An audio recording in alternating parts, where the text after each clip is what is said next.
Marcus Mariota is no longer going to be a Tennessee Titans quarterback. And we have to say goodbye. As Titans fans, as fans of the NFL or football or anything, we had to say bye to Marcus Mariota. I've been the biggest Mariota fanboy. I may or may not have made several videos dedicated to just his highlights and talking about his greatest moments. You can see them. These are the thumbnails over here. These are the cards. You can click and watch those videos.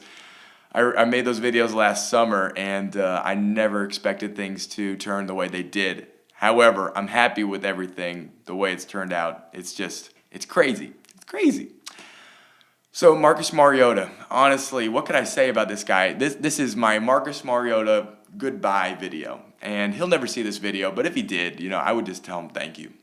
Thank you so much for being such an impact on the world and the world of sports, and you came to my team and you performed great. Marcus Mariota took the Tennessee Titans from the abyss to relevance. The team that Marcus Mariota started playing for was garbage. Absolute garbage. There had actually been a lot of shifts in ownership, and leadership was kind of a question mark.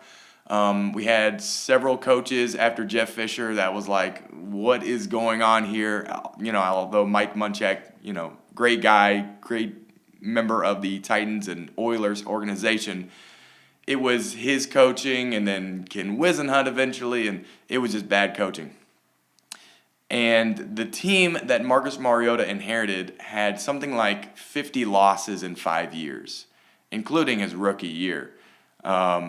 So Mariota, you could say, paved the way for the success that the Tennessee Titans have had over the past couple of years, eventually getting to AFC Championship. I don't want to take anything away from Ryan Tannehill because dude's a boss and dude deserves all the money that he recently got this week. However, I would say that had Marcus Mariota not laid the groundwork there for Ryan Tannehill to step in and lead the team to success and have success, I don't think it would have happened. I think Mariota's to blame. Mariota has several very, very interesting and eye-popping stats. Third longest quarterback run of any NFL quarterback since 1960. He did this in a game against the Jacksonville Jaguars his rookie year. It was an 87-yard touchdown run. It was amazing. The kind of stuff you saw him do at Oregon, and you wondered, is he going to be able to do this in the pros?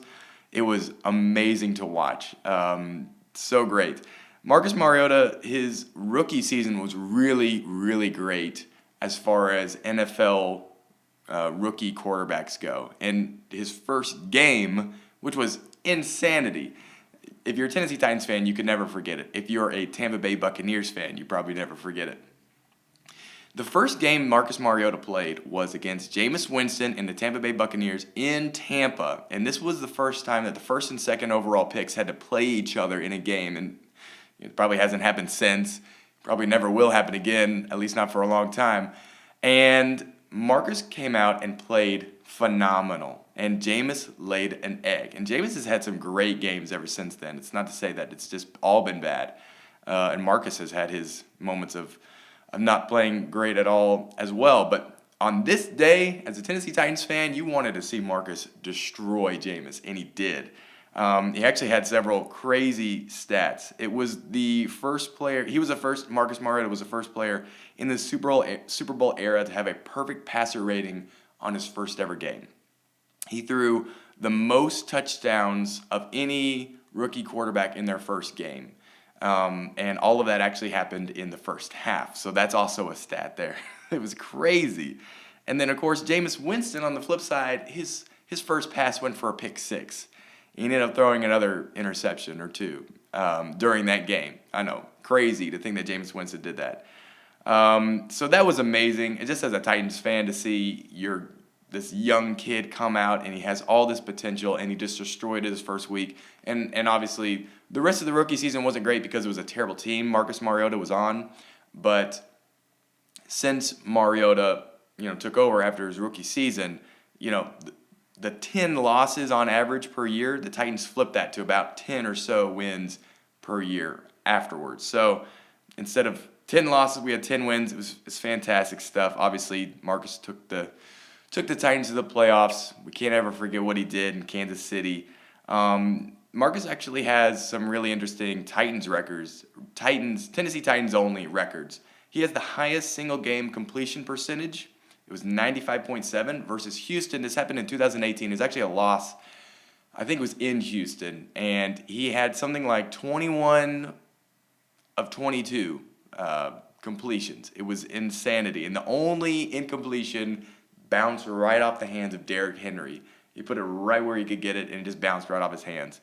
And then finally, the other Titan record that Marcus Mariota has is a single game rushing record. It's 112 yards. And if you're a Ravens fan, you're probably like, well, that's nothing. But for Tennessee Titans fans, that was a lot. And that was actually the Jaguars game when he had 87 yards rushing. So the other Titans records he has is best rookie season completion percentage, and most passing touchdowns, most passing yards by any Tennessee Titans rookie quarterback. So the next guy that the Titans select as a rookie quarterback, which may not be for a while, he's gonna have to he's gonna have some work to try and beat these records that Mariota had.